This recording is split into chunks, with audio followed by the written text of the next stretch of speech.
Welcome to KR engineering and career guidance YouTube channel. KR engineering and career guidance YouTube channel వీక్షిస్తున్న వ్యూయర్స్కి స్వాగతం. తప్పకుండా మా ఛానల్ని సబ్స్క్రైబ్ చేయండి, లైక్ చేయండి, షేర్ చేయండి. మరి జేఈ మెయిన్స్ నుంచి అడ్వాన్స్కి మనకు సెషన్ 2 తర్వాత దాదాపు 15-16 లక్షల నుండి కేవలం అన్ని కేటగిరీస్ కలిపి 2.5 లక్షల మందిని మాత్రమే అడ్వాన్స్కి కేటగిరీ వారీగా మొత్తం కలిసి కట్ ఆఫ్ పర్సంటేజ్తో ఎంపిక చేయడం జరుగుతుంది. మరి అడ్వాన్స్కి ఎంపిక అయిన ప్రతి ఒక్కరూ మళ్ళీ అడ్వాన్స్ పరీక్ష అప్లై చేస్తున్నారంటే మనం లాస్ట్ 1-2 ఇయర్స్ గణాంకాలు చూసినట్లయితే చాలామందికి అడ్వాన్స్ అంటే ఒక రకమైన భయం.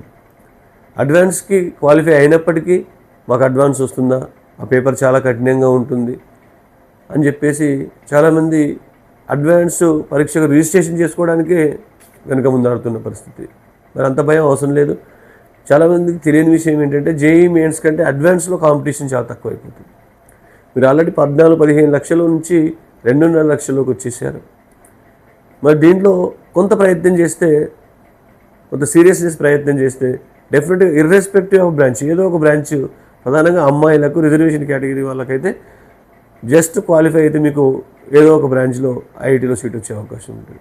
కాబట్టి మళ్ళీ అడ్వాన్స్ రిజిస్ట్రేషన్ చేసుకోవడానికి నెగ్లిజెన్స్ చేయొద్దు. ఎందుకంటే లాస్ట్ ఇయర్ మనం చూసాం 2,50,000 మంది అడ్వాన్స్ క్వాలిఫై అయితే 187,450 మంది మాత్రం రిజిస్ట్రేషన్ చేసుకున్నారు.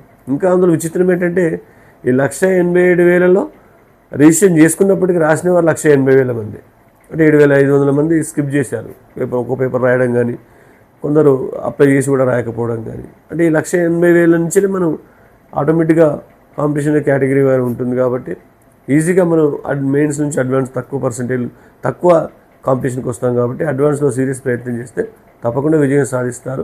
మరి అడ్వాన్స్కి ఎంపికగా ఉన్న ప్రతి అభ్యర్థి కూడా ఒకసారి అడ్వాన్స్ కోసం అప్లై చేసి ప్రయత్నం చేయండి.